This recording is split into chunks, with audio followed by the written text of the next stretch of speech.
এই তিস্তা ব্রিজ গাজলডোবা ঘুরতে এসেছি আমরা, চারপাশ ঘুরে দেখছি এখন বর্তমান।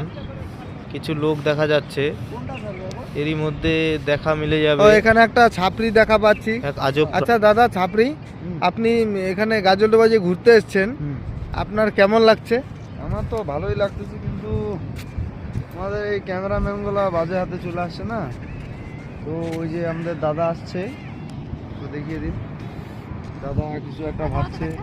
ওই দাদা কি আপনার থেকে বড় ছাপরি? দাদা ভাবছে হয়তো গেটটা খুললে ওনার জন্য কোনো মেয়ে উঠে আসবে, কিন্তু সেটা তো সম্ভব না। যাই হোক, এখন এই নৌকায় দেখুন যা হবে আর কি। আপনি কি কিছু খেয়েছেন সারাদিনে? না, খাওয়ার জন্য তো ডাকলো না আমার। নাকি পোত শুকিয়ে আছেন সারাদিনে? ওর তো শুকিয়ে নেই, বাইরে থেকে খাই আসছি অল্প। আর হ্যাঁ, তাহলে আপনার দাবিটা কি এখন? মাছ নিয়ে আসলো দাদা, ওই কারবারি দিয়ে আসলো, এক পিস ভাজা বানায় নাই। আপনি কি তাহলে মাছ খাবেন? মাছ এখন আর খাবো না, তো মাল দেখি আমার। এটা ছাপরি ব্লগ হচ্ছে, ছাপরি ব্লগ। আর আপনি আজকে সেরা ছাপরি।